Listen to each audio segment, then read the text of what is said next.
Глава 6. Следы войны. Районный центр Витебской области городок был занят гитлеровцами уже на 18-й день войны, 9 июля 1941 года. Сразу после начала оккупации фашисты создали здесь гетто.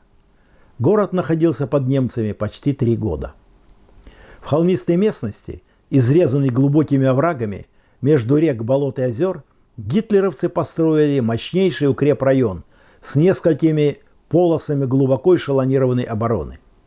Основные военные действия здесь развернулись во время Городокской наступательной операции, когда за 11 дней было освобождено 1220 населенных пунктов. Без всякого преувеличения, война прошла по Городокскому району адским комбайном смерти. Так что по всей земле оставались многочисленные следы кровавой жатвы. Братские кладбища и могилы, окопы и блиндажи, землянки и поврежденное оружие, разбомбленная электростанция и плотина на реке Горожанки. Даже в огороде мы то и дело находили гильзы, патроны и битые осколки немецкой посуды со свастикой.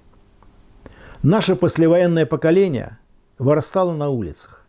Мы жили единой дружной семьей, где старшие всегда защищали младших. Играли в прятки, чижика, городки и ножички. Зимой катались с гор на лыжах и санках, весной по речке на льдинах. Но самой любимой была игра в войну. В память врезалась песня тех лет. Стоит среди лесов деревенька, жила там когда-то давненько, жила там когда-то давненько девчонка по имени Женька. Мальчишечье имя носила, высокие травы косила, высокие травы косила. Была в ней веселая сила. Завыли стальные бураны, тень крыльев легла на поляны, тень крыльев легла на поляны, и Женька ушла в партизаны. Беда коснулась каждой семьи, но это еще больше всех сближало. Во многих домах не было замков, и, уходя, хозяева закрывали дверь на одну щеколду, оставляя записку и предупреждая соседей.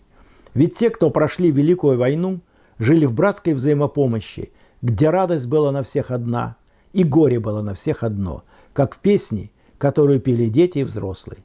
Если радость на всех одна, на всех и беда одна. В море встает за волной волна, а за спиной спина.